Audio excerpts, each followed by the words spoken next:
Hey Zwifters, I'm Simon Schofield and this is the Zwiftcast. Coming up on this episode,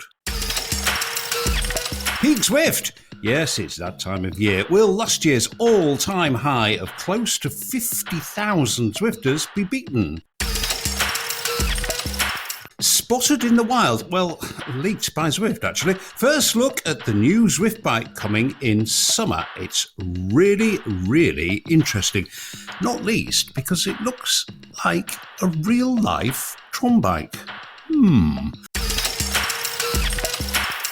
And a new home screen, but not for everybody. Well, not yet. Plus, Clubs expands massively, and meet the dude who got a Tron in a week. Hint, it wasn't me.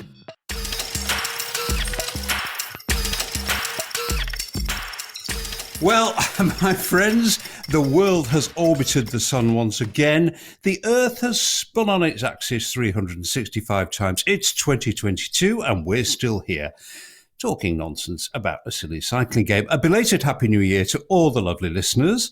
You'll be pleased to know that despite another year passing by, the Zwiftcast lineup remains reassuringly the same. And a new year though it is, my old friends are back. The scourge of dodgy power meters and everyone's favourite Australian, Shane Miller is here. G'day, mate. Saving up for the IRL Tron bike, are we? I mean, let's just get this out of the way now. Here is where you can take the mic, okay? Hang on. I've just got something to take care of. Just one sec, Simon. Novak, no. Get out. You're not welcome, mate. Just the jabs, mate.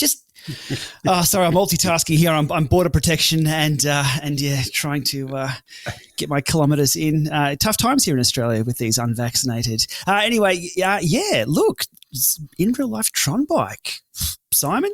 Like, can you get it in real life Tron bike if you don't have the virtual Tron bike? Is that a requirement? We have to dig into the details. We have to discuss the best opportunity to get one. And the voice of Zwift, gearing up for another big race season as Zwift Racing League kicks off. Stuttered a bit actually, but it did kick off once more. Nathan Garrett's here. Yo, dude, how's it going? Yeah, big day of broadcasting yesterday, and it is, well, it's been negative Fahrenheit here. So 1 degree, I think that's like, isn't that like negative 30? Something along those lines. A lot. Yeah, minus a lot. So it's been a little cold. I got out on the skis a little bit for some weird reason, and been Zwifting a little bit too. So, but yeah, lots of broadcasting going on. That's for sure. Yeah, I bet, and lots to come. Lots to come as we hit the real peak, I think, of the indoor season, and we're going to explore the real life Tron bike in depth a little later. But if there's one thing we like here on the Zwiftcast, it's consistency. And every year in the second week of January, we do Peak Zwift. Now, for new listeners, there might be a few, let me explain. The number of concurrent users on the platform is just about the only publicly available information about how popular and therefore successful our favourite cycling game is. In common with just about every other tech company, well, the ones which are not quoted on the public markets at least, Zwift jealously guards the number of subscribers it has. So, Peak Zwift is about as close as we get to gauging success. And the second week of January is generally when we get most Zwifters on at once as people vow to get fit after the excesses of Christmas. So that's why we care. Now, the pandemic has changed things, and we did see an enormous surge in March 2020 as the world locked down. But the January Peak Zwift is still important. So with that background out of the way, let's get on with it. Now, prepare to take notes because here come the baseline numbers. About this time last year, there was a little over 49,000 concurrent Zwifters. For comparison purposes, what we'll call the pandemic peak in April 2020, in the first great lockdown, the numbers were about 35,000. And for historical purposes, before the pandemic hit in January 2020, the Peak Zwift figure was 16,500. So, drum roll. On Tuesday night, the traditional Peak Zwift peak time, we hit a figure of 42,391. So that is some quick maths here. That is about just under 7,000 less than last year. Now, Shane, there could be another Peak Zwift. We may have another Peak Tuesday, I think, possibly next week. But clearly that figure is directional. Down a little on an all-time high in extraordinary circumstances. I think they're going to be not unhappy about that. Yeah, I've always wondered, what are the numbers going to be like across the board in all indoor cycling once this COVID thing is behind us? Are people going to associate indoors with, that's what I did when I was locked down. I don't like it. I want to go outdoors. So those numbers aren't too bad. So at the smaller level, like at the smaller time frame level, it looks like there's a decrease. At the bigger level, that's a massive increase still. So COVID's put a spanner in the works. What's interesting is the usage over the day. So over a 24-hour period, these spikes go very, very high during the week. But on a weekend, the usage is a lot broader. So I've got a little robot that sort of looks at these numbers as well. And Saturdays and Sundays, they don't peak as high, but there's a broader time frame of people Zwifting. I mean, this is just common sense anyway. People have more times on the weekend or more time on the weekend to jump on. But I think the stats that I'm showing here, now this is just raw numbers that I'm looking at, give or take, a grain of salt, etc. For the last 8 days, I believe they've topped over 30K concurrent users over the last, 7 of the last 8 days have topped over that number. So it's a massive spike in the first week of January. Now, you mentioned we may not have hit Peak Zwift just yet because we have the Tour de Zwift is on. There's a few other things happening next week. So next Tuesday night, UK time, around 6 p.m, I think. My eyes will be locked on the companion app looking at those numbers. I think it's going to be either equal to or above. It definitely won't be under those. So next week, all eyes on next week. Should be very interesting. Okay. All right. So you're billing next week. You've looked at the data much more closely than I have. You've got a nice little tracker running, I think. Next week you think will be Peak Zwift. So we should play the Peak Zwift game in that case. There we go. Your guess in that case, Shane Miller, let's have it. I always like the repetitive numbers. Let's go 44,444. Why not? You went under. You said under. No, that's over last week or this week. Over last week, but under the all-time high. I'm in the future too, remember. Okay. I'm in the future, so I might have a little bit of insight for this. I'm in Australia. It's already like February here, so actually not that far. It probably is. Nathan, before we move on to your number, directionally, the strategic overview of Peak Zwift, which we like to do here, it's all very well winning customers, actually, and in the pandemic, that was a much easier thing for Zwift to do for lots of obvious reasons. It's all very well winning customers. It's a bit of a harder trick to pull off to keep them. And it looks like Zwift have succeeded in doing that. And that looks to me to be a cause for some rejoicing, I would imagine, at Long Beach. I would think so, definitely. And this comes down to what else am I going to do, though? Like if I personally I just said it's negative whatever degrees Fahrenheit. I walk outside, my face literally freezes. I could get a fat bike and do all that. And I've got some skis and I've done that. But there's just some days that I don't want to do 50 loads of laundry and I don't want to I don't want to freeze. I don't want, I literally have frostbite from so many years of trying to do this on my bike. So there isn't. And what's more entertaining, I literally saw somebody hanging out on, it was an Armstrong bike with some sort of game. I don't know what it was at the gym tonight. And it looked really not entertaining, to be honest. It looked like this person was just suffering, sweating with no fans on, no nice setup or anything. And all alone really in a PvE experience, player versus environment experience. And there was nobody else hanging out with him. So, I mean, I think it's easier to hold people where there isn't really anywhere else to go. It's the most interactive fitness experience you can get unless you like somebody yelling at you like a spin class. So but also, the thing is, it's an expensive habit to acquire, Zwift. You've got to buy a lot of kit. So you're there, like point of purchase, right? Whenever I talk to somebody that wants to quit something, I say, just don't buy it. If you don't buy it, that's when you committed. It happens at the point of purchase. So definitely. Once it's there, it's like, well, I'm going to go do this thing. Yeah. Okay. Shane went 4444. That's right, isn't it? 44,444. Let's have your number, please, Nathan.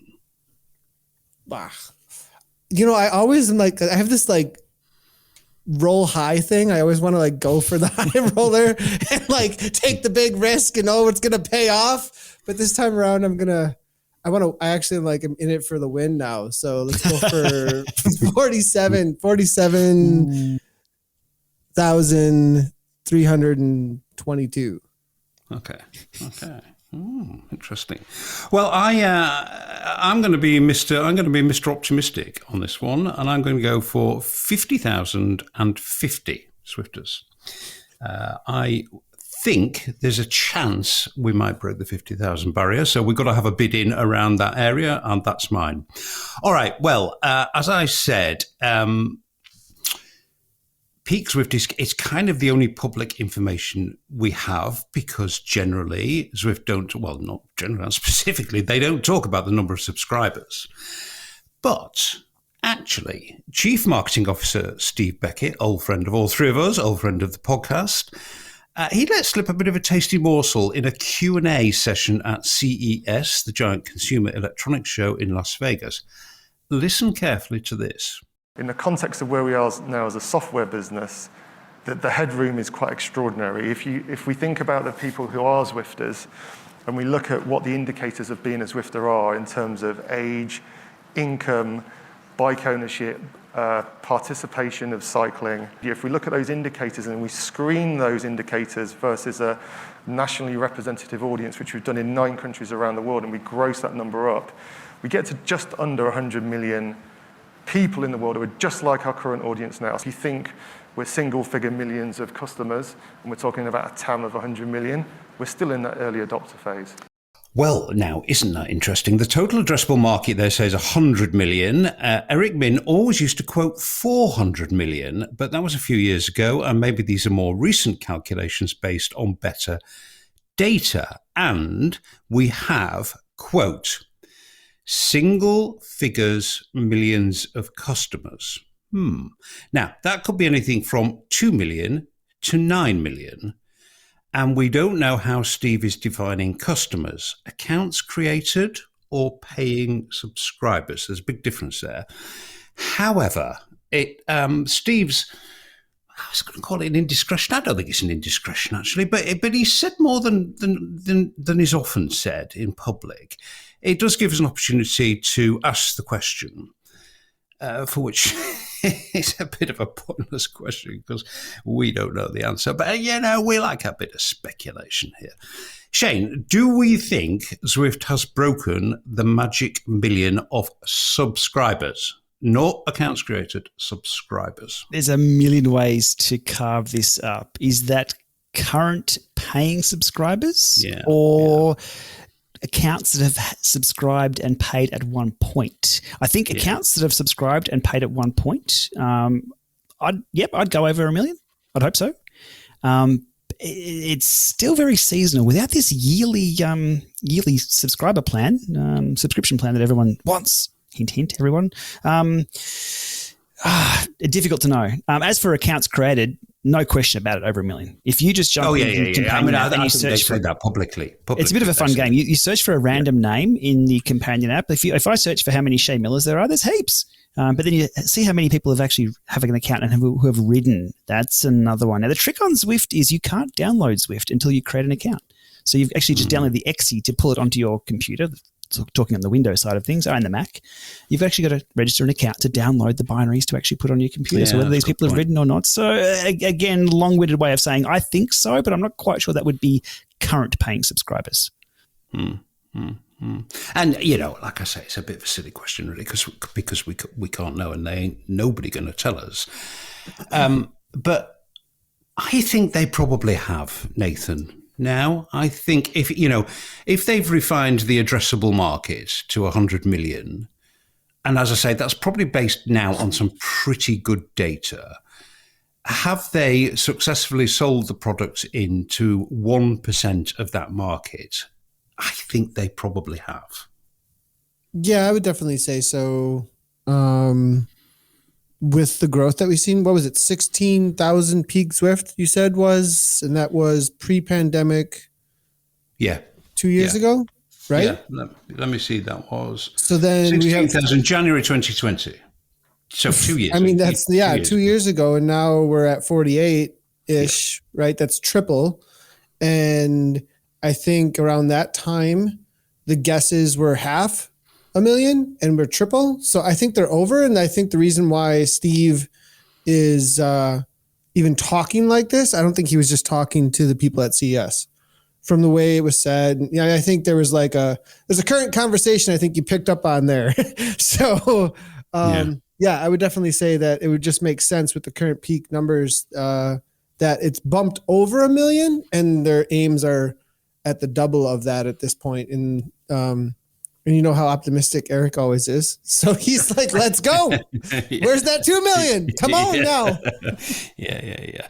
Well, we'll never know, but it's fun speculating. And I mean, the other thing Steve said was that, that it's still we're in the early adoption phase, which I mean, we were early adopters 5 years ago. So I still think, was it 6? Yeah, 6. I mean, I've lost count. It was that long ago. Well, yeah, but I mean, I guess you are an early adopter if you don't Zwift. I guess that's one way of looking at it. And there's lots of people who still don't, and they think that they can find them. Well, no doubt return to it next January. But interesting stuff. Listeners, do post your Zwift Peak sightings on Zwiftcast listeners. Always good to have lots of spies out in the field. So if you see some big numbers, let's see them next Tuesday. Okay, let's move on.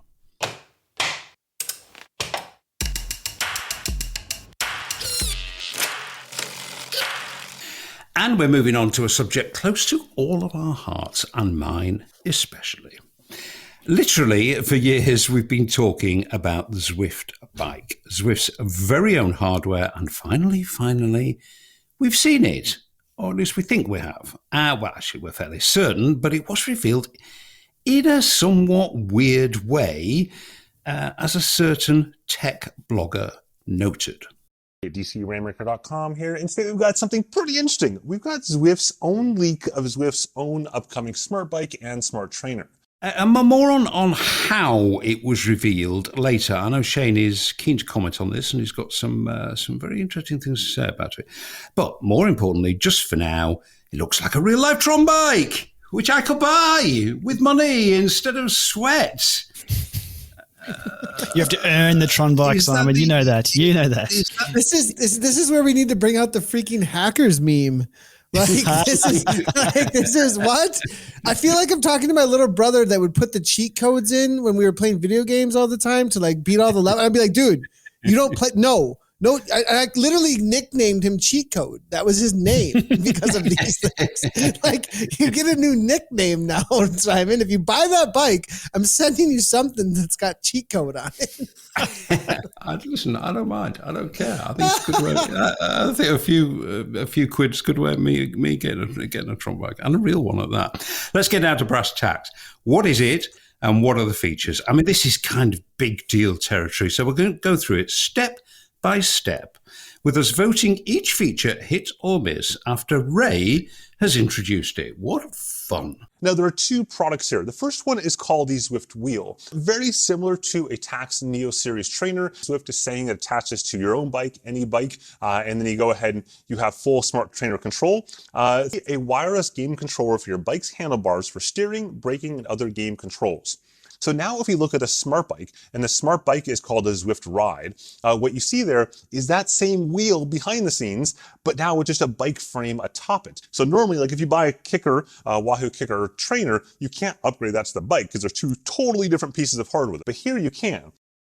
Okay, so what we have here is an industry first. I believe so. Anyway, Shane will tell us if it's right or not. It's a smart trainer that's upgradable to a full smart bike. At the risk of overusing the word smart, Shane, that's pretty smart.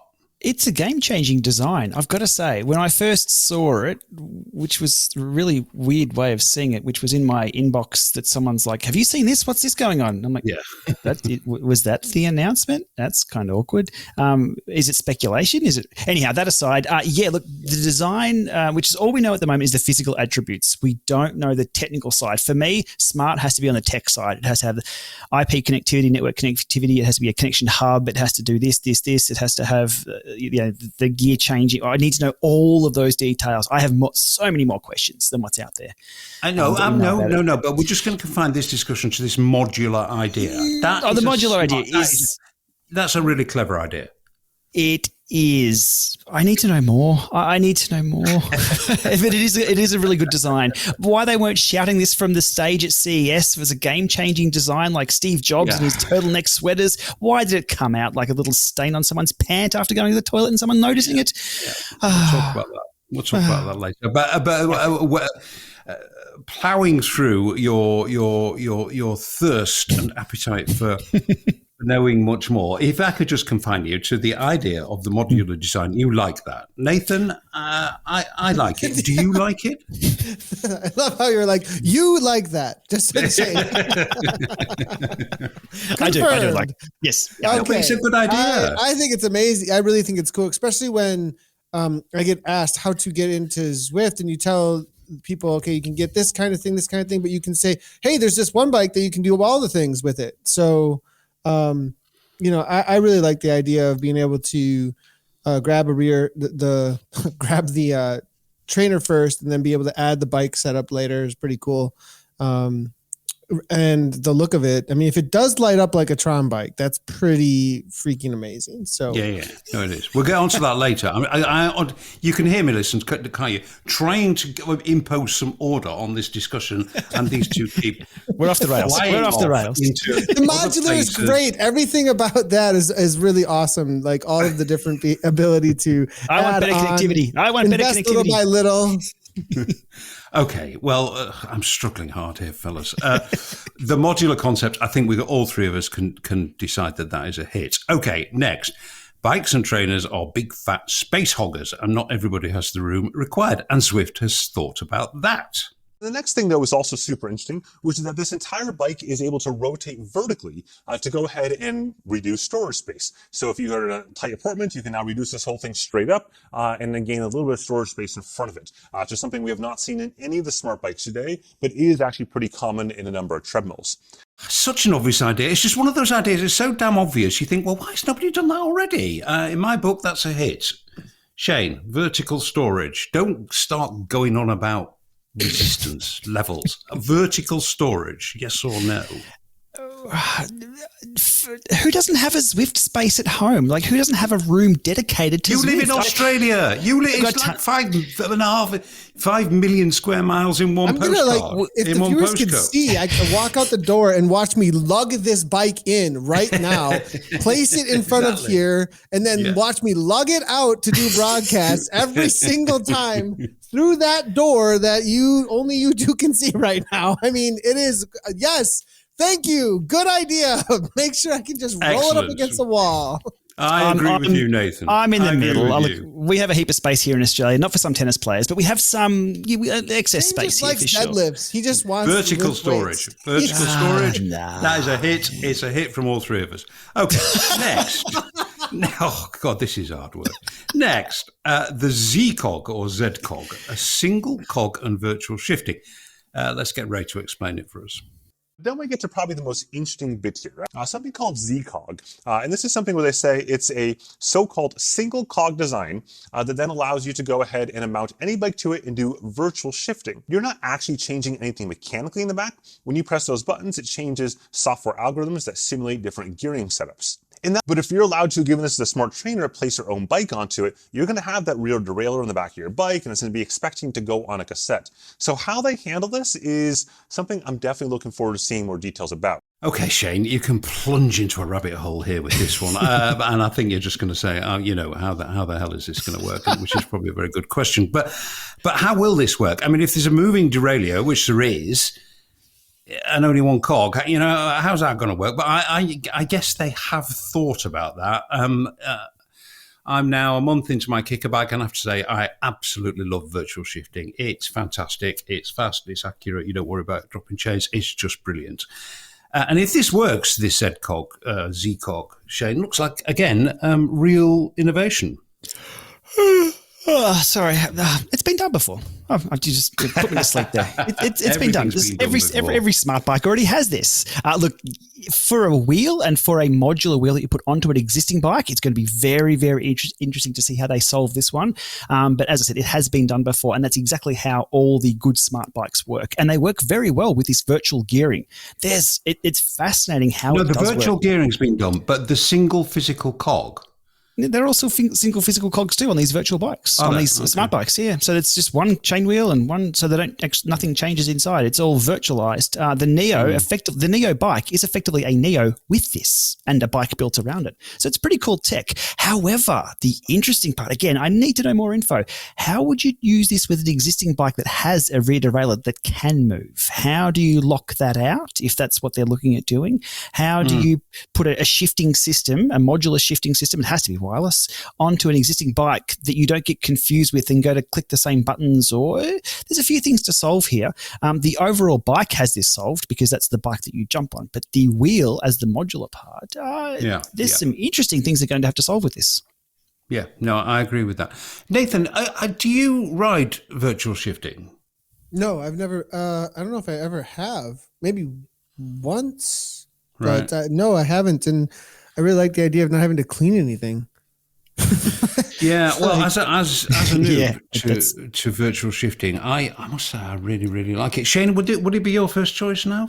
Yeah, look, I love it. And I think I said it either on the Kicker bike review or the Stages bike review. You can shift under load. So if you want to go from virtual small ring to virtual big ring, if you're attacking in a race, you can just go whack and change any gear at any point in time. If you're on a real bike, changing from little ring to big ring, no matter what group set you have, even if it's the Shimano Di2, which changes the front chain ring beautifully, even under load, you still have to make sure it doesn't throw the chain either way.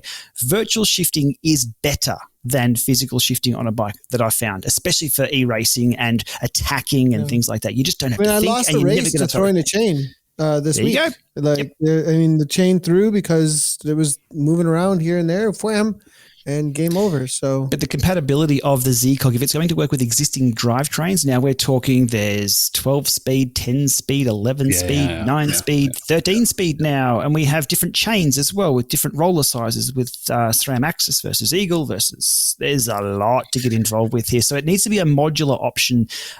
Sort of like when you buy a set of wheels, what rear hub do you want? You get to choose. When you buy a smart trainer, you don't get to choose. You've got to get the Shimano free hub and then switch it over, and it's a bit of a pain. So there's a few things to solve here. Hopefully the shipping of this, the logistics, will come with a little sort of box to the side where you can say, my bike is this. It's a through axle with SRAM, or it's a through axle with 12-speed Shimano, and you get the components to build up and make it compatible. Oh, it's going to be interesting for compatibility. But the virtual shifting, I'm all for it. It is great. Yeah, and it does look to be a truly innovative system. But as Shane rightly says, there's many a slip twixt cup and lip on execution and delivery with something as potentially as innovative as this. So I think my summary of that part of the discussion is virtual shifting is a hit from all three of us, but the jury needs to remain out on whether their version of it, this version of it, is going to be as good as it sounds like it might be. We'll have to wait and see for that. Okay, last one, the aesthetics and design aspects. It's a real-life, lighty-uppy Tron bike. Zwift has made a real-world Tron bike version of their popular virtual Tron bike that you can lock in the game itself, which you gotta step back and go, someone sat at a table and said, you know what we should do? Let's make that thing real. And they did it. And it's cool. I think visually, this is definitely, it's making a statement here. All right, it's a bit gimmicky, a real-life Tron bike. But you know what? It's very distinctive. It separates the Zwift bike from the rest of the market. It's kind of an extension of the branding from in-game. It's gimmicky but cute. And it's very, very Zwift. I love the idea. Nathan, you? I think it matches everything when you look at the Zwift setups that everyone's like, whoa, I want that. It kind of matches all of that. All of the, for some reason, to me, at least, maybe that's just my gamer mind, but it seems like having, neon lights or these awesome gaming looking type setups with Zwifting in the dark, you have your fans on. and then the screen's on in front of you. It's like going to the movie theater, and then your tram bike is lighting up when you go hard too. I mean, it becomes a part of the whole experience. So I like the movie theater, turn the lights down experience of gaming, and I think that goes right alongside with what Zwift is, and all the really cool setups tend to look like that. And then if you want to actually not have a potato, your computer will look like that too. So yeah, I think we've got to hand it to them on this one, Shane. It's whoever, like Ray said, whoever sat down and said, hey, we could do a real life tram bike, and they have. Give that man a biscuit or give that woman a biscuit, because it's just a smart idea, isn't it? Yeah, on point, on brand, identifiable. It is Zwift. It is a Zwift bike. It won't be for everybody, but look, people will come around. It looks futuristic. Give me that any day. Yeah, it looks good. I love it. Yep. Yeah. That's another hit, I think. That's another 3-way hit on that. Well done, Zwift. Good idea. Okay, well, we will move on right at the end of this discussion to how it was announced, because that was a bit bizarre.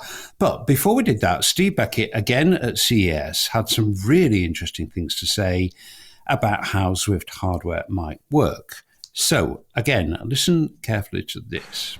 By creating our own hardware, by marketing with integrated messaging around Zwift hardware and Zwift software, probably with an integrated bundle like you get with a telco at telcos where it's one price per month.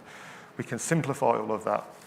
And as we look at businesses like Peloton, and forgetting their audience, if you look at the proposition as simplicity of it because of the hardware. So Peloton, they'll market the experience like Zwift does. But when you come to Peloton, it's buy the bike, buy the bike, buy the bike. And Zwift really lacks that brutal simplicity that removes so much friction out of the funnel. It means turning up at the Tour de France in brand and broadcast media and saying, this is Zwift, integrated software and hardware. You can get it for X per month. Come to Zwift.com, buy it to the home, get set up. Well, this will be music to your ears, a melody, a symphony in your eardrums, I would imagine, Shane, because Zwift, according to Steve, is basically going to be more like Peloton. One monthly price for software and hardware, delivered to your home, set up, go. Easy. Just hit the buy button on Zwift.com, and then it all happens, and you pay one monthly sum, which covers the software and the purchase of the hardware to Zwift. Super, super easy. And it has been, I mean, it's what you've been saying for years. And to be fair to the HQ as well, I'm sure it's been a long-held ambition of theirs. It's not an innovative idea, but I think what Steve's saying is that pretty soon they will be in a position to execute that, and I think good things will come. Yep, absolutely. For a device that we buy that applies resistance, it removes friction, if that makes sense. Yes, absolutely. Look, it's the way things have to be. It has to be like you go and buy an iPhone and you want to migrate to another iPhone next to it. It's just seamless. You need that kind of customer experience. You buy something because that's what I want. Take it home and unbox it. I think, as I've said a million times now, my last count of the vendors in the Llama Lab, there's 27 vendors or so involved in hooking everything up. Reducing that to half, or even down to 5 vendors, or ideally down to one. That's the vendor that I can call. That's the vendor that I purchase from. That's the vendor that I get support from. That's the vendor who's going to make it work and give me the entire experience. Fantastic. There's no handballing when things go wrong, and simplifying that too. So it's not just about providing everything you need. It's about consolidating the complexity and hiding that away. It's still going to be a very complex device. Doing this virtual shifting and getting power accuracy right is very difficult. And providing that experience for everyone who agrees that it's a good experience, because what's good for one person might not be good for another. It's going to be tough to do. I think they can do it, and absolutely this is the way to do it. Just package it, bake the cake and sell the cake. Don't sell the ingredients. Yep. At the moment, it's the ingredients. Very well put. Nathan, the subscriptionization, that's a new word I just made up, the subscriptionization of the world continues. I'm just going to have a small rant here. I was on my iPad the other day and I wanted to do some calculations because I am like literally innumerate. And so I wanted to multiply something by something. And I only had my iPad to hand. And I noticed that the iPad hasn't got a calculator on it, which is annoying. So on the search thing, it was like, install this calculator. So I thought, I installed the calculator. I just wanted to make a calculation, and I couldn't be bothered to go and find my phone or a tape measure.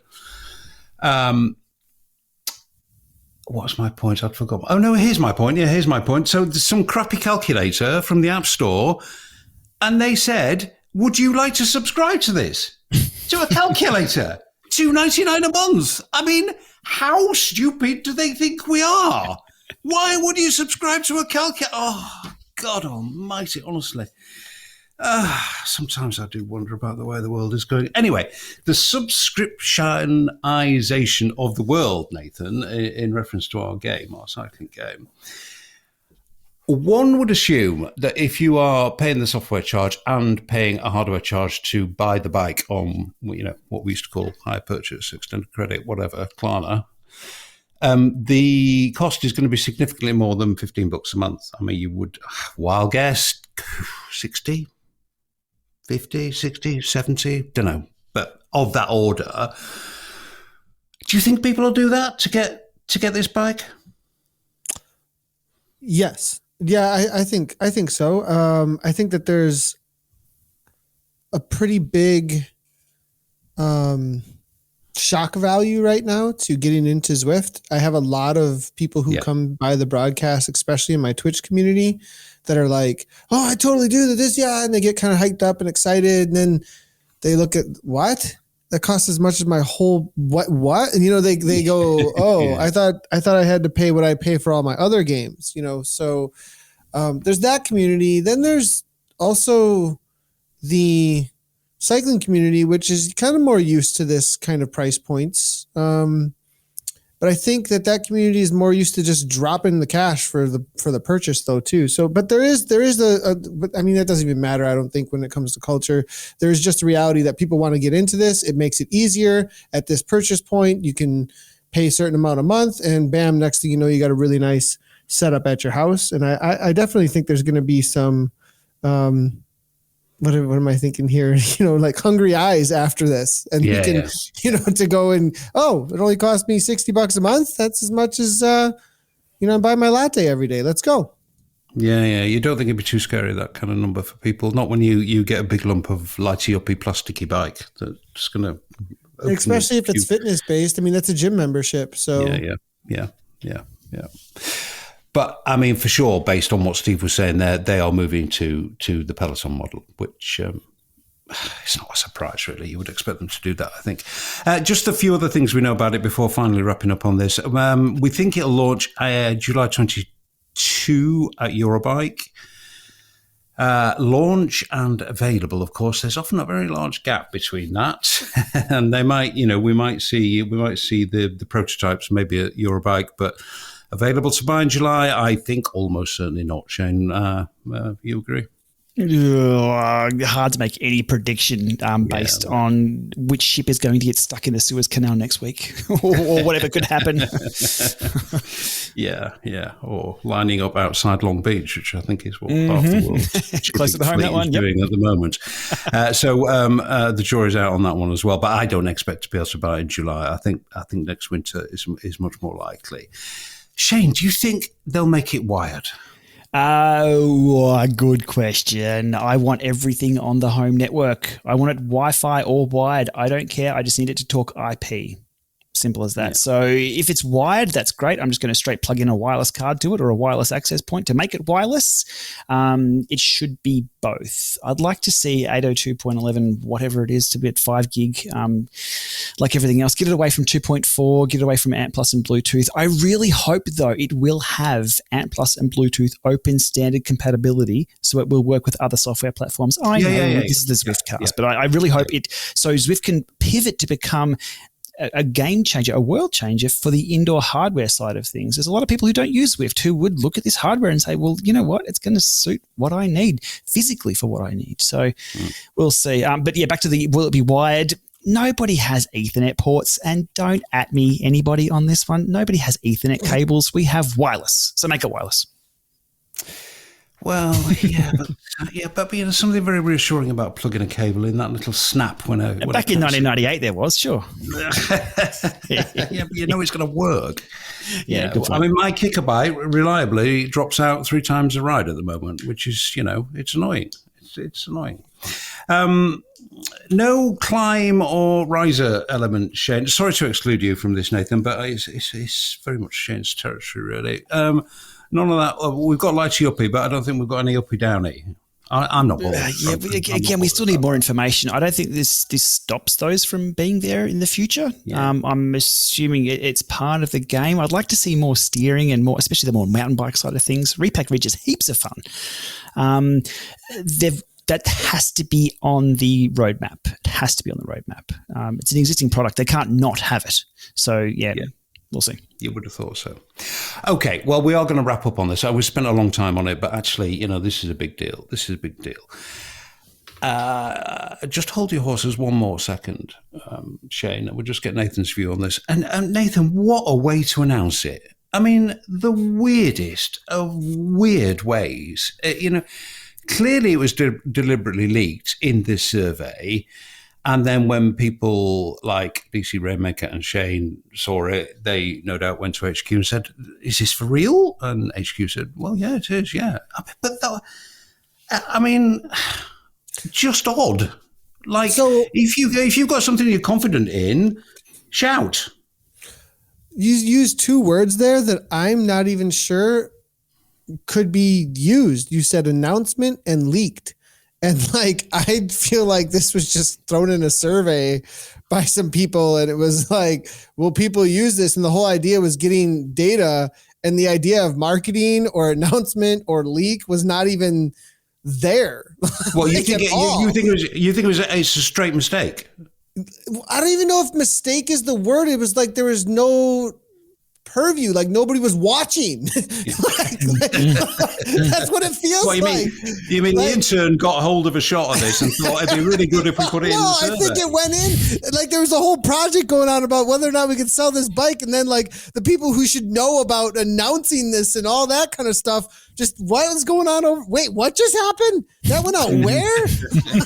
So that's how I feel like this. That's what this looks like to me. Well, I'd say you may not be wrong there. I mean, weirder things have happened. It was because this is big. Like, I'm with Shane. Like, this is a big freaking deal. Like, what? Why is this in a little survey? Like this? Yeah, that's weird. Yeah, no, super weird. Shane.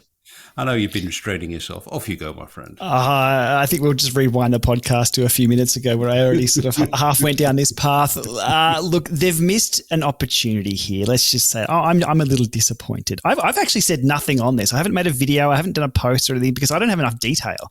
I didn't want to kick off with all this speculation and be incorrect. I'd like to have correct information. I'd actually like to ride the thing first too and then tell people about it. But yeah, we're not quite there yet. I think it's just a missed opportunity. If you're going to change the world, this could be a revolutionary change, an iPhone style change. Remember, as I said before, Steve Jobs up on stage, 2007, turtleneck sweater, brings out the iPhone. Everyone's like, oh, what? There's a few little leaks here and there, but that was a game changer. CES was the same damn week. Why wasn't Eric up on stage saying we are going to change the world with this? Yeah. Here's what's coming. Doesn't matter when it's coming. Here's the concept. And everyone would have went, holy hell. The free publicity, I mean, they got enough anyway. You just leak something like that on the internet, everyone's going to post it. To cost them nothing for the media to post all that out. It's quite cheap. They could have spent a little bit more time, I guess, doing it a different way. I'm sure there's a lot of very, very creative people in Zwift who are very sad at the moment. They didn't get an opportunity to stretch their legs. This wasn't a leg stretch. That's very restrained of you. I'm disappointed. They could have spent a little more time doing it in a slightly different way. Because I know you feel more strongly than that. I could have got do you know how many views I would have got on YouTube if I had got this information or had it prior to this kind of announcement kind of thing? I would have got. It's called revenue that I get from YouTube views anyway, but I've got to talk about companies trying to sue me to get decent revenue these days. Anyhow, I think they've also missed the big bang. They could have gone with a big bang with this. Yeah. Now when the official information comes out, everyone's going to go, yeah, okay, cool. We kind of saw that over here and we saw that over here. But there's also now a splattering of information of what the bike is and what it does. So when the official line comes out, it's going to have to be super crisp, super clear, and they're going to have to be, announce the announcement of being official. They're going to have to say, here's what we've done. Here's a close look, and really focus on what it is, because now there's this half information everywhere. Even we don't know what it's about. And including in this podcast, we're not quite sure about how it's going to work. That's the information that's out there now. It's messy. Yeah, I just want the hardware. Yeah, messy is a good word. And Messy now is a I'm good like word. missing something in the future that is not going to be as surprising. It's like already Exactly. a letdown. Yep. Because Shane. Yep. Because The now I'm genie's like half out of the thinking bottle. about the Yeah. commercial that of the Tron bike lighting up, seeing it for the first time, but now it's not going to be the first time. And I'm like, Yeah. oh, I don't get to have the that's a Tron Yeah, bike exactly, moment. exactly. That's the moment. That's Well, they kinda Hey, shot you never know. this. This could be an elaborate plan. They could have something even better, What? or they could have nothing at all. We don't know. We don't know. Well, it could be an elaborate plan, Shane, but there's that old phrase was saying that when it could be a conspiracy or a cock-up, it's nearly always a cock-up. But but we'll see. It was a very, very odd way for it to come out, I must say. But that doesn't take away from the fact that all three of us have voted its principal features a big hit, and we're very excited about it, and I can't wait to see it for real. Okay, let's move on now, but only a bit, because we're still firmly in Tron Bike territory. It's like the Tron Bike show this week. Let's meet a dude who said, I want a Tron Bike, and I want it in a week. Well, welcome to the Zwiftcast to Teppo Lario. Hey, Teppo. Hey, thank you for having me. To win the Tron Bike, as I know only too well, you have to climb 50,000 meters. So in the free trial period, which is 7 days, that worked out as something over 7,000 vertical meters a day. One day you went up Alpe d'Huez 5 times. Did that hurt? Actually, I went it up 7 times, 5 times. Yeah, 5 times before the race. I had this little race. I raced it up on the 6th time, and 7th time hurt a lot more. Yeah. Yeah, I bet it did. How many sets of gloves did you get, fella? I think I got 4 gloves and 3 helmets, I think. No wheels. No, nobody gets those wheels. For the sort of nerdy element of Zwift, they'll be interested to know what trainer difficulty setting you were on. I think you were on around about 80%. Why choose that? I don't have the gearing for climbing at the moment. I have 36, 28, and I knew that I need my knees because the Premium League is starting soon, so I need my knees, and the grinding ain't the way to do it. You need your knees. Everyone needs their knees. So 50 hours, or just a little over 50 hours riding to do 50,000 meters. You completed in it a week. Huge congratulations. And you lost 2 kilos in the process. I'm not a heavyweight, so that's a kind of big problem for me doing these long events or challenges, because I don't afford losing that much weight. I ate, I slept, I rode, and still lost the weight. Yeah, no, it's a lot. Did you sweat a lot? Yeah, it's not like race sweat. It's just like losing a bit every hour. What was the hardest bit, Teppo? Which was the bit you hated? When you start, it's really hard to go easy enough. And on the 5th or 6th day or the last day, it's tough to start because you are already hurting, and you know it's going to be 7-hour ride left. So that's mentally tough. I'm mentally tough on the last days and mentally tough on first day, but the couple days in between, it is really fun and interesting. Yeah, fun and interesting are not the 2 words that spring to my mind to describe this challenge, I have to say. I mean, definitely inspiring, but yeah, it's not something I would ever consider, I have to say. Rather you than me, dude. Rather you than me. Well, listen, congratulations. A final question. Do you think this could be beaten? Do you think you could get the Tron Bike in a shorter time than 7 days? Sure. You can take day off. Not easy, but not having to work or deliver bikes to customers and all that, you can get it faster. Take day or two off from the time. A day or two off from the time. Well, that somebody in the world of Zwift will probably hear this and probably have the idea to do it. So yeah, I hope I don't have to do it. So I'm definitely not going to do it. It's been a pleasure talking to you. A huge congratulations on that challenge. You're obviously a very, very fit guy, and very good luck for the racing season ahead. Thanks. Excellent work, that. No, I'm not, before you ask. You're listening to the Zwiftcast. Okay, it's January and it must be Tour de Zwift, established now as the preeminent mass participation event on the platform. Thousands will ride it, me amongst them, and it always brightens up the worst month of the year, at least in the Northern Hemisphere.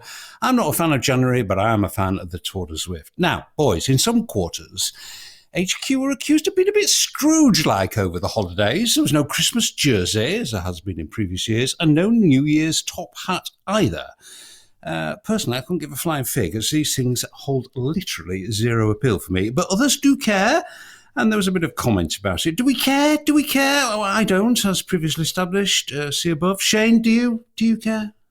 I missed the little like flickering lights in the trees on Watopia for Christmas. I wanted to see those. I was a bit sad they weren't there. You do sound like I was also riding outdoors a lot. But do these kind of silly outfits float your boat, Nathan? The first time, and then I'm like, well, could we do something a little bit different this year? Can we add other things? I don't know. So, I mean, to just copy and paste, it's kind of cool when it's something new. But I would like to see around different holidays throughout the year, like celebrating cultures is pretty cool, and throwing stuff into the game is pretty cool for that. So most other games do this. Usually there's lots of skins around it. Also, other games are making lots of money on it though too. And since that is not something that currently exists in Zwift in any way whatsoever, we're not purchasing things to get skins or anything like that. There isn't really any return on it other than making some fun little creative stuff. So it'd be cool to have something little. Yeah, I miss it a little bit. You miss him a little bit. Shane, you miss him a lot. And it's not a big deal. Like, whatever. Yeah, I just go race my bike still. You're outvoted, Simon. 2 from 3. Yep, 2 from 3. It's fun, though, like, when it is something to talk about with other Zwifters or, but because it's the same thing over and over again, it's like, oh, yeah, we're going to talk about this? No, there's nothing, like, so. Well, maybe with a year off, they'll think we won't notice next year when it's the same thing. Okay, let's move on. More Zwiftiness. There's so much Zwiftiness in this podcast, I can't tell you. Okay, Zwifters, this sounds exciting, and it kind of is. But first of all, you need to find a very, very big lid and use that to place firmly on your excitement, because this is a very, very slow rollout. But the news is we have a new home screen. Not to be confused with the new UI for in-game. This is a screen after the pairing screen. I'll pop a screenshot into Zwiftcast listeners so you can see it. But in essence, this is now the place where you decide how you are going to Zwift. So you can choose which Zwift world, you can access your garage for virtual kits, you can see and build workouts, all completely redesigned. And on my testing, it's super easy to navigate, loads more detail. And that leads me on to perhaps for me, the best of all of the features is you can access pace partners and events, group rides and all that stuff. And on the latter, on events, there's now a load of space for a ton of detail about what it is that you are about to choose. It's a good job, is this? It's very well designed, so much more space, very intuitive to use. However, HQ have been very, very cautious about rolling this out. For now, it's selected users only and Windows users only at that. Excuse me. It'll be extended in stages. macOS testing, for example, has just started in-house, but we're told the whole process could take months. Yes, months. This is by design a super slow rollout. So that lid I talked about, you really, really do need to go and find it. However, it would eventually be great. I like it a lot. And I know my colleagues have been using it. Zwift rather strangely asked us not to opinionate. We sort of changed our mind on that, I think, a bit, Shane. I think we're allowed to opinionate a bit. They'd rather we inform, but I think we'll inform and opinionate a bit. The thing to keep top of mind when using this setup is click and scroll, I think. There's like a ton of stuff that's clickable that wasn't before for detail, and scrolling down, there's like a hidden kingdom of all kinds of loveliness, mainly in events. It's a good thing, Shane, I think, isn't it? This thing? Good? Yeah, actually it is. It's actually very, very welcome. A couple of Zwift people listening there would have been like, oh God, what's he going to say? Look, you can tell there's a lot of time and thought being put into this, hence the very slow rollout too. You know, they're making sure the user experience and what people do. I'm sure there's analytics going on like nothing else in the back end of how people are using Zwift, both new users, old users, different demographics. There's going to be lots and lots of data pulled from this of how it's being used. What you can tell, though, is the modular design of it allows for further expansion. The Zwift screens we have at the moment have not changed since 2012. If you go right back to John Mayfield's testing thing, they're still the same screens we're using. This is almost 10 years. What you can see with this new one, what's evident to me with the first few clicks is, that 3 world tab, there's more space for more worlds. Is guest world going to disappear soon? Like this is all very possible. Also with the configuration options where there's turn off pain effect. Yes, always turn off the pain effect. Yeah. Trainer difficulty. They still call it trainer difficulty, unfortunately. Yes. That's all very modular. You can scroll down through that. It looks like it's not limited to screen space. So it is different. When I first saw it, I looked at it and I paused and I went, where do I even click? It took one click through everything to... And then you know where you are. Exactly, to recalibrate where I needed to go for things. Because it's been, how many years have we've been using Zwift? Lots and lots and lots. It's just where I go instinctively. Yeah. But it was sort of one click through everything. And based on the detail that you see, it's more intuitive. But existing users might struggle for that first or second time to use it, I think. Well, I think new users would be very interesting. As you said, if in doubt, click. I mean, that's always the case, isn't it? Unless you happen to work in a nuclear weapon test firing facility, generally by clicking on something, you can find out what it does. Nathan, without over opinionating, which I know you'd never, ever, ever do, do you like it? Yeah, I actually like it a lot. Once I started interacting with it, you know what I think? I think new users will jump into it easier than old users. Cause like I get in here and I'm like, where's the stuff I would wait? Huh? And I'm trying to figure out how I used to do things with this. So yeah, I do like that there's a lot of ability for expansion. It does push me a little bit too much toward what like a curated experience in some ways. I feel like, hey, I want to find the place I want to go a little bit more. I know what you mean. You feel like you're being kind of steered towards packages. And I'm like, I don't know if I really want to be steered toward a package. I kind of want to know more about the worlds inside of Zwift and what I'm going to explore. So what I would suggest is you go to routes and you click on them and you see, I like it how they tell the effort for what the route is. I thought that was really cool about how long it'll take you, what the distance is on each one of these worlds, and you can see which ones you've completed now really easily. I mean, that was a gripe. And the badges. For how long for the badges? Exactly. It's so great.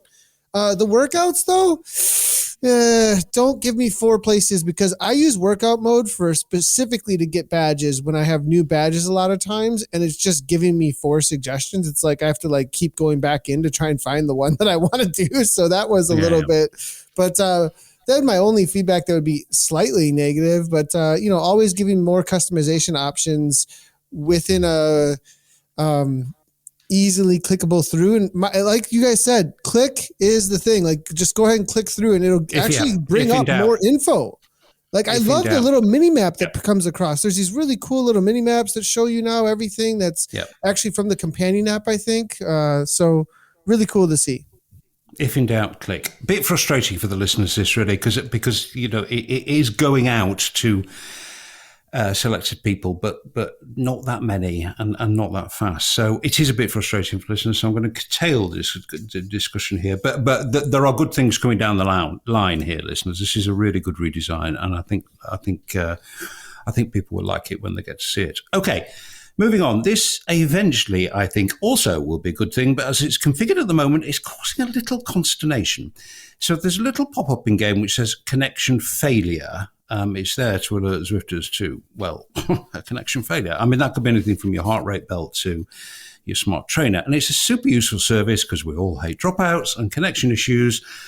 And despite everything, they remain a big bugbear for the platform and for tech support. Now, the problem is, at least as far as I can work out, if your connection failure is like transitory, it only happens for, a moment or two, or if it's fixed in some way, the pop-up stays up, as far as I can work out, which is kind of worrying and confusing. And I've seen posts that say that I've got this weird connection failure when I know everything's connected and I'm worried about it. And I can understand people saying that.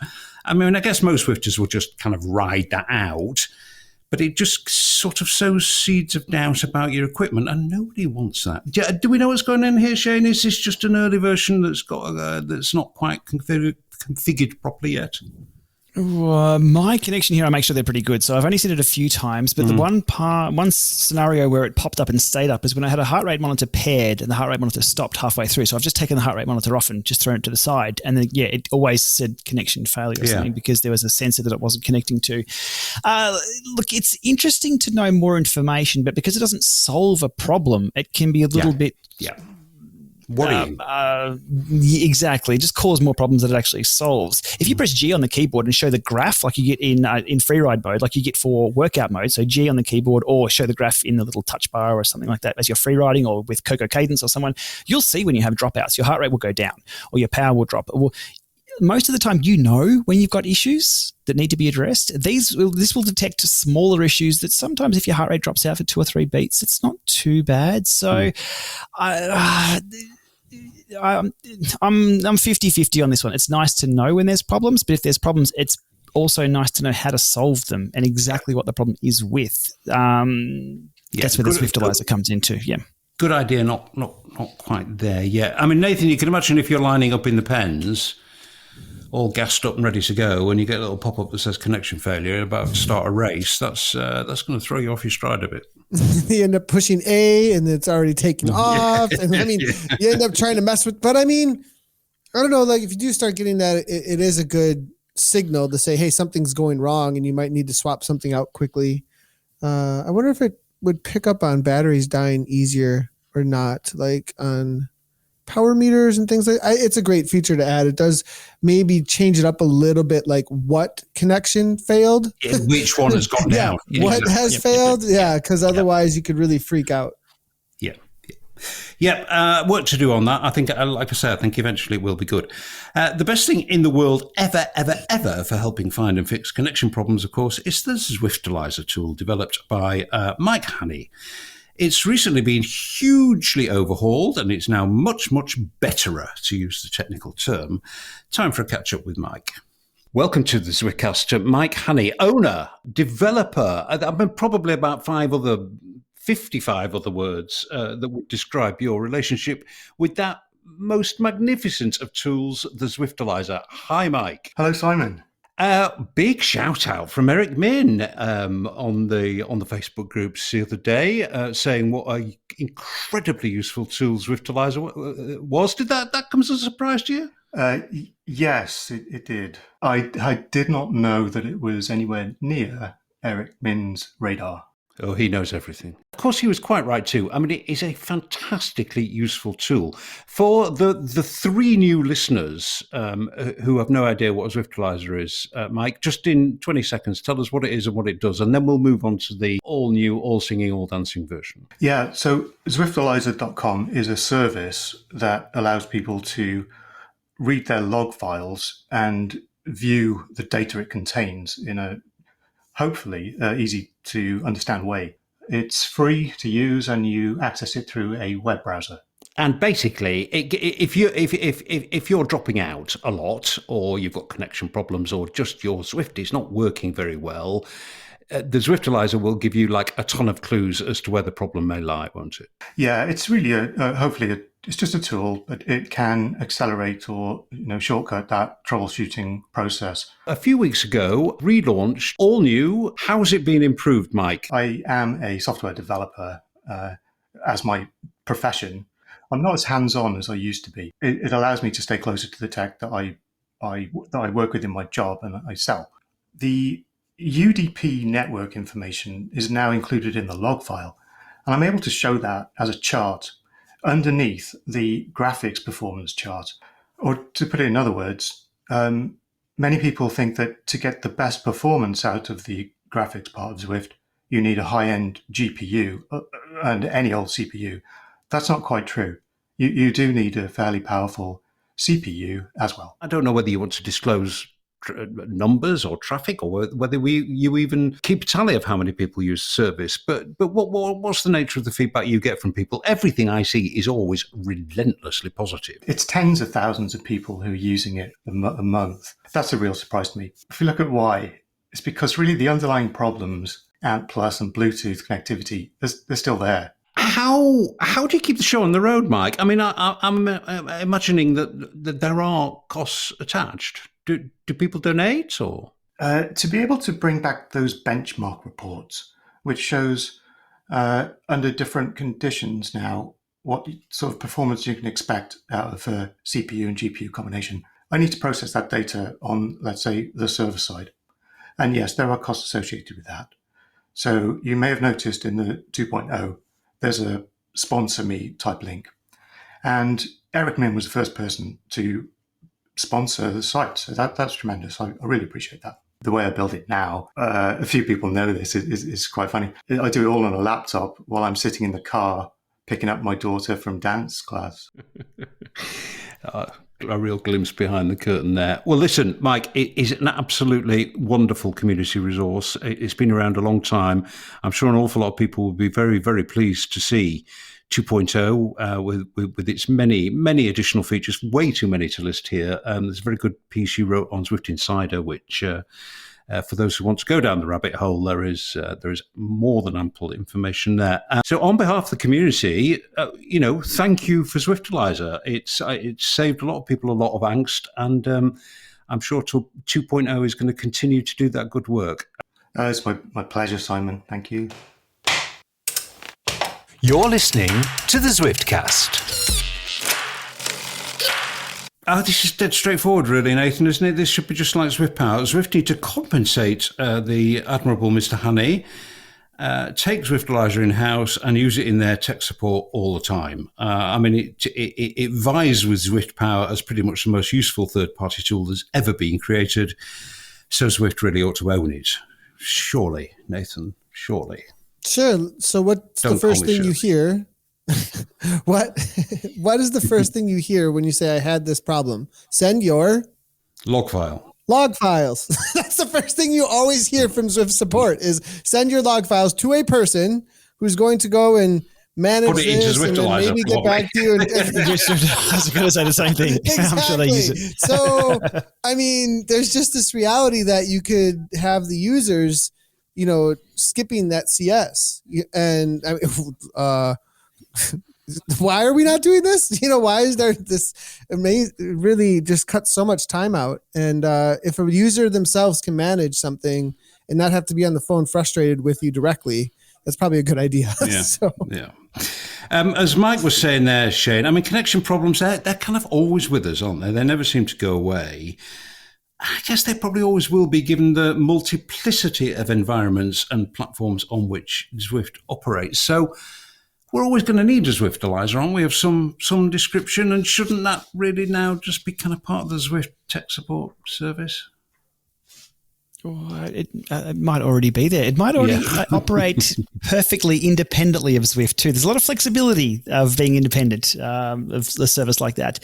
So, look, we're always going to need it as Zwift users peripherals that are wireless external to the platform. And we're using what I would call legacy protocols like ANT Plus and Bluetooth. These things are very, very old technology, and they're susceptible to interference. When things moved over to IP connections or something else, maybe we'll need it less, but we'll still need connection diagnostics. Yeah. So it's always going to be part of the platform. You can't escape it. Yeah, give Mike some money, Zwift, and just take it in-house. Or maybe he doesn't want that. Who knows? Who am I to put these deals together, not knowing anything about what either party wants? But anyway, it would seem to be the obvious thing. Okay, more Zwifty bits. God, there's so much Zwiftiness in this podcast. It's going to last for about an hour and a half, but never mind. You can always listen to it in bits. More Zwifty bits. At the risk of embarrassing CEO Eric Min, which I don't like to do, he did promise a long time ago, I think almost 2 years to the day, actually, that sandbagging in racing was going to be addressed. This has caused me a little embarrassment because I posted his views as urgent news that he was going to fix it. And somebody has revived that post from the Zwift eventing area. And every day somebody else adds a GIF to it, which drives it to the top of the feed in the eventing area. And yeah, I didn't mean it to be fake news. I was just reporting faithfully what the Zwift chief executive officer had told me. Anyway, there was a pandemic in between, so, maybe we can forgive them. Anyway, towards the end of February, we do now have a series of tests aimed at least beginning to stamp out the evil practice of sandbagging that causes so much discontent and dissatisfaction with Zwift as a racing platform. This is limited, not radical, but it is something. And this is what it is, straight from HQ. This is their words. 3 to 7 days of single events with relatively easy courses with the explicit goal of testing the beginning of broader race rules, starting with, drumroll, category enforcement. In other words, putting a floor on categories you can join below a set minimum based on power curve data. Now, a bit dense that actually, but basically this is a start, Nathan, isn't it? And a move towards auto-categorization and a move towards stamping out sandbagging. It's a start. Yeah, it is a start. How far do you want to go with this? I think that's, I can play, I'm just comparing to other games. I can play to a certain level in a competitive environment with other users who want to push themselves, and they're entering this arena, they're entering this level, and they know they're entering this level. They know they're probably going to be in and over their head a little bit. So, how much do we want to limit things? I think it comes down to like the expectation, right? When you get into an E category event, you know what you're walking into. It's going to be no holds barred. Everybody's doing whatever they want. TDZ, there's going to be a group way off the front. There's going to be this group I'm hanging out with, whatever it might be. Mm-hmm. If I walk in with the right expectation that here's the floor and I know from here up is available, I know there's going, or here's the ceiling, and I know from here up is limited, and I think that is great as long as it's communicated and enforced. That's the thing is whether or not there is enforcement. We've seen ZRL extremely successful. AutoCat system seems to be working there. We've had little bits of complaints, but WTRL is doing this in the community already. And we wouldn't be surprised if some of these conversations are directly around watching what's happening there. Yeah. It's a start, and it's very welcome to see. And there's a lot of cynicism from opponents of sandbagging who are all reasonable people. It has to be said. Nobody supports sandbaggers, but there is some cynicism around this.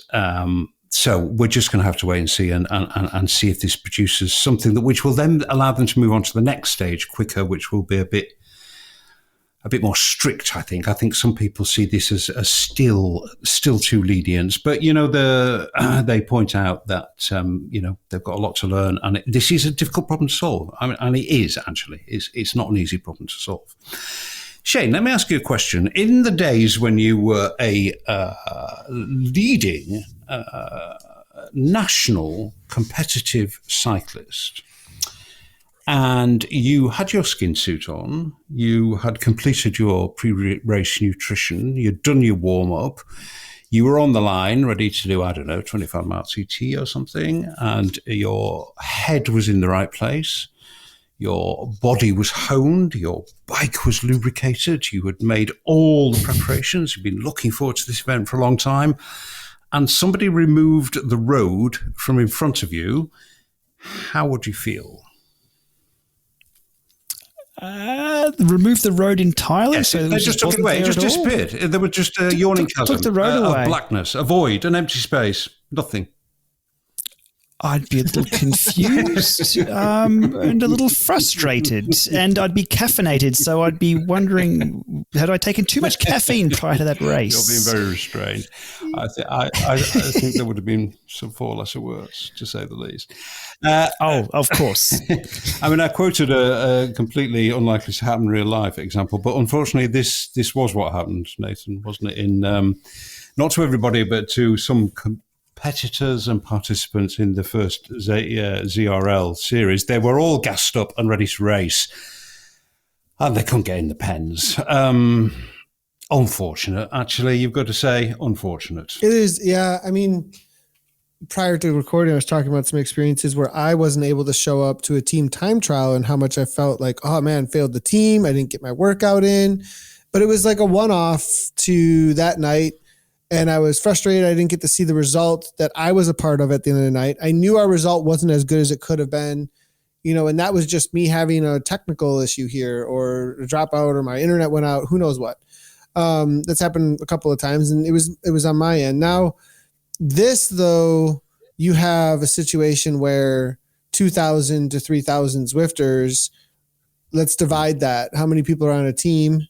What is it? 6? So that's a lot of teams and there's a lot of organization. And if you just look at the page, the Facebook pages, how much recruiting, conversations. I mean, just the time that's gone into organizing, hyping this up, showing up for the first race. We're going to get this season and nothing happened. It's not just a single individual, it's whole teams with a lot of time investment. So it is sad. And they have said, okay, we're going to annul these races. And then just for those specific zones that were not able to go off, they're going to have 7 races instead of 8.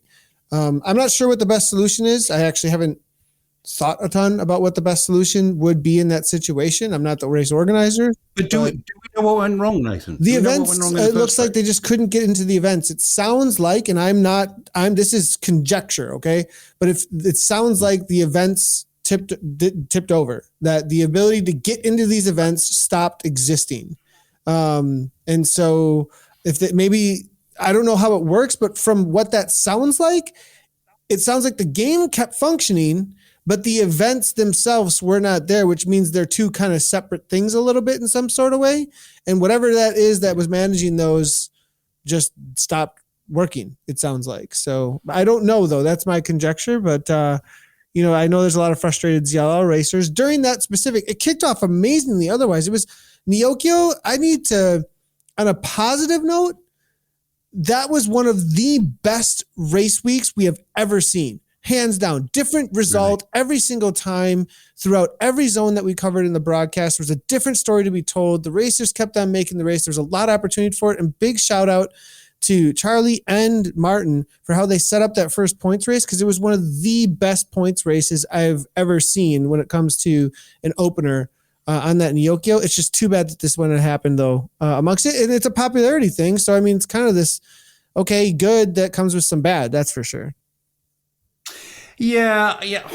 Well, I agree. I mean, ZRL has been an undoubted and immense success. I mean, I think it's got so many people racing who would never have thought to have done so before. And, it's just the place to go if you want to race. But I do feel an awful lot of empathy for those all gassed up, all dressed up and no place to go. There's nothing worse. It's a terrible feeling.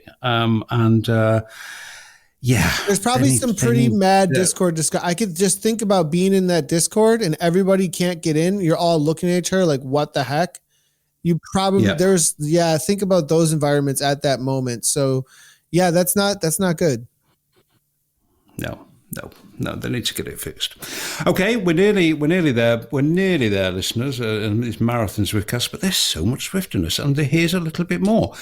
Towards the end of January, finally, we're going to start seeing some serious action in the club functionality arena. There's lots and lots and lots happening, and I could very briefly summarise, but I'm almost sick of the sound of my own voice, so I'm sure listeners are getting a bit sick of the sound of my voice. So I'm going to ask you to explain this one, Shane. Can you briefly summarise what club members and club owners will be able to do? Not all of them, but there will be quite a big rollout, quite a big constituency over the next couple of weeks. What we're going to see from clubs in summary soon? Well, we can stop giving heat for Zwift or to Zwift in the venting area for not releasing functionality because clubs is here.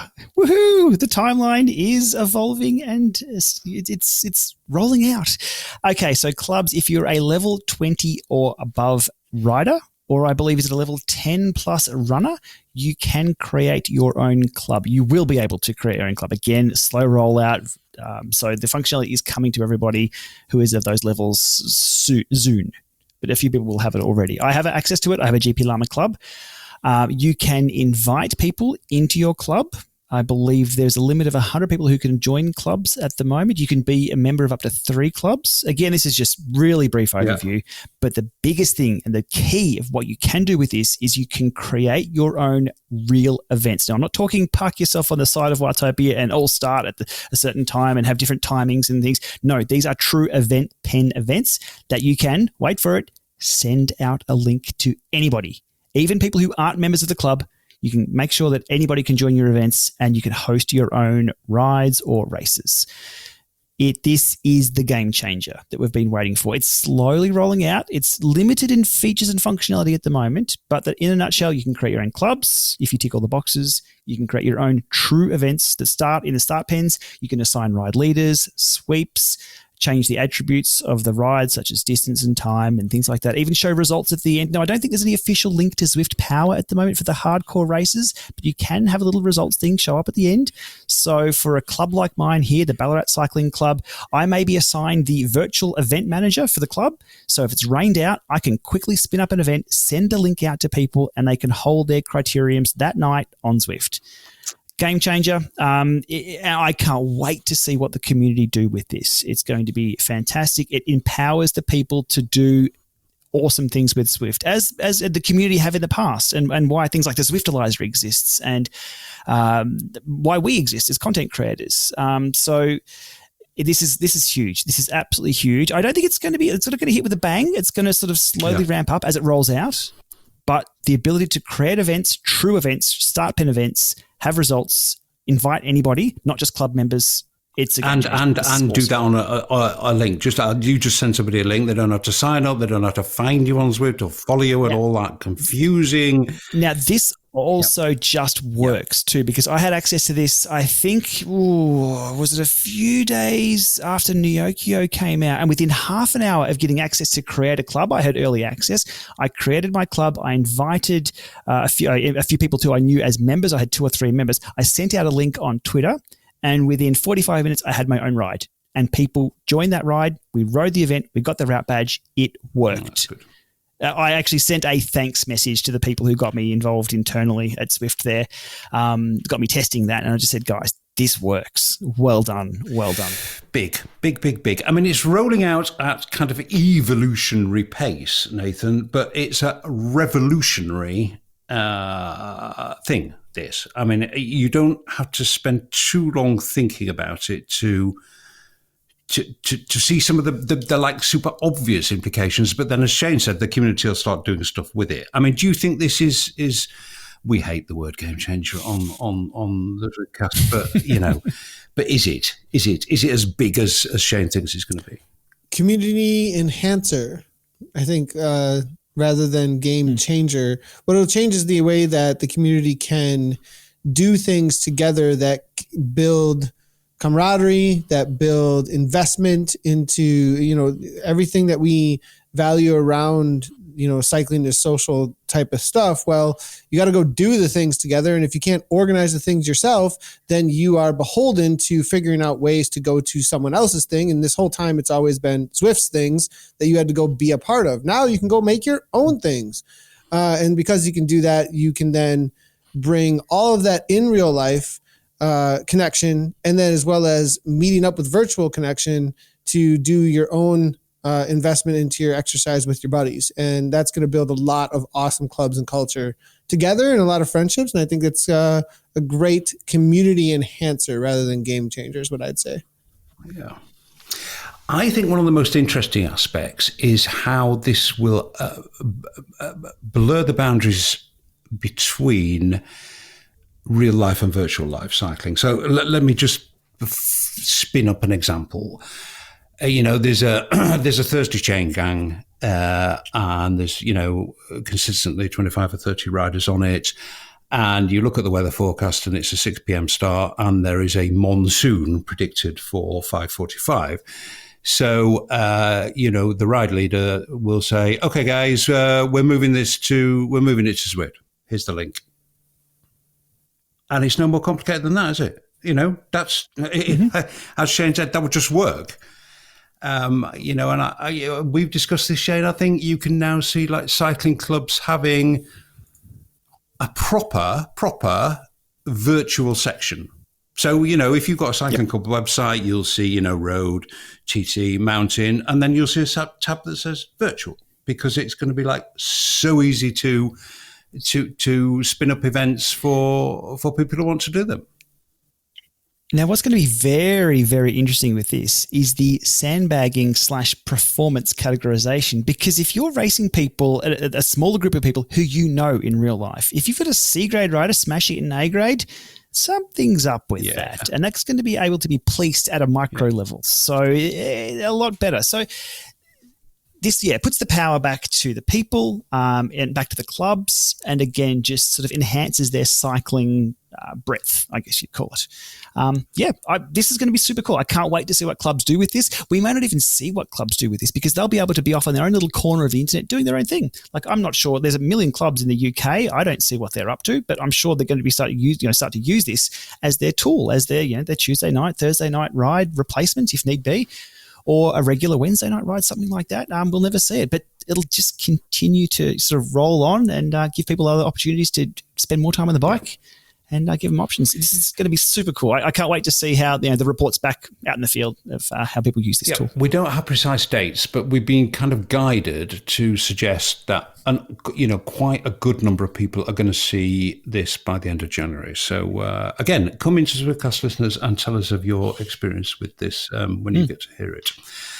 Okay, so I'm exhausted. There's been so much Zwiftiness in this show that I'm like I say, I'm kind of sick of the sound of my own voice. Shane, we'll wrap up here, but I noticed on your socials, have you given up road riding? Are you now exclusively a gravel rider? People ask that all the time. There's so much crossover between road and gravel when it comes to technology. I can still use the same head units, the same GPS head units, the same power meters. It's got drop bars. The Varia radar still works, and there's just no cars. Yeah. My average ride now, the Varia radar just is not bugged at all. I can go for 90 minutes and the radar doesn't even beep. It is brilliant, and there are so many more roads. However, having said that, I did the Festive 500, I think, mostly on my road bike because it's just so much faster. You get a few kilometers per hour and you can get home sooner. Gravel, I'm still waiting for the car-free aspect of gravel is, I find it increasingly appealing, and it's certainly not so much in the UK, but when I'm in Girona, the gravel network there is just mind-bogglingly big, and that whole doing a 2-hour, 3-hour ride and literally not seeing a single car. The only traffic jam I come across in Girona is goats or sheep. Yeah, we have sheep here too. Yeah. And there's just something about that. Is there much car-free riding? You're obviously our heritage, Nathan, is off-road largely. Is there a good car-free network when it's not minus 9 million in your part of the world? Yeah, if you aim at it, we've got some pretty awesome roads actually out here. Tour of America's Dairyland's here for. We call it that, even though it is downtown crits in a lot of places. But one of the things that was really a part of the cycling culture when these teams would come here is the Saturday morning ride or the visiting pro teams. They would always comment that because of the dairy farms and the need for these farms to get the resources to the towns, the municipalities then invested a ton in making nice roads to each and every single farm. And there's so many of them that we have all of these beautiful back roads then that have been pretty well maintained over the years, even though a lot of these farms are getting sold off and turned into these suburbs and stuff like that. Well, there are actual whole nonprofits that are out there looking to protect those lands actually. So we do have some pretty awesome rides even that are like tour of the barns and stuff like that are benefits for those kinds of things, specifically for that's for cycling, but other ways of preserving those areas. So yeah, definitely long. As you say, I don't always give a long explanation. Well, there's your not long explanation. Yeah, car-free riding is good riding. Okay, that really is it. One final question to each of you. Shane, if we only watch one video on GP Llama this week, which one should we watch? Oh, probably steer clear of my latest live stream where somebody asked about the Novak Djokovic situation, and I was watching that. I was actually watching filtered terms. I was like, because I was on the tour to Zwift with you. I was like, "Whoo, Shane! Oh, whoa! Shane wants to fight. Time to fight." Oh, I had to give a 2-year-old a rat test and stick a thing up his nose that traumatized him, and the poor little guy can't be vaccinated, and here we have this. Yeah. Anyhow, I won't go into the detail. Anyway, Simon, I do have a question before we go, though. That calculator you were loading on your phone, was that so you could calculate how many meters you had to the Tron bike? Shall we move on? Nathan, if we only watch one race this week that you're commentating on, which one should it be? I do not want to show favoritism because they're all so amazing. Okay. I mean, the EMEA has been super exciting, but Anna, I'm going to give a lot of props to Anna Russell and Kate Bates because Anna has taken over productions of APAC. She's fully independent now, running that on ZCL, and is doing an amazing job. Go check out Anna and Kate Bates with the APAC stream. It's super exciting what they're up to there, and great to see that, really, really proud of everything that they've done, and really cool to have them running stuff over there. EMEA has been a lot of fun as well, and is our largest viewership a lot of times. But the APAC is where it's at with the ladies having, and they always are hilarious. They are absolutely hilarious. Good recommendation. Go look at it, people. Go look at it. Okay, that's it. That is it. This is going to be a long one, but there's a lot in it, actually, a lot in it. The first one of 2022. Thank you very much indeed, boys. It's been emotional. First one of 2022, and entertaining and amusing for us as ever. Let's hope the listeners feel the same way. Thank you, Shane. Thank you, Nathan. Goodbye. See ya. Cheers, guys. Well, if you've made it this far in one go, you must have used plenty of chamois cream. Thanks very much indeed for listening. And just the usual reminder, we're ever so grateful for Zwift's support. They help to keep the podcast on air and running. But it's us who decide what goes in the Zwiftcast, not Zwift. Thanks again for listening. See you next time.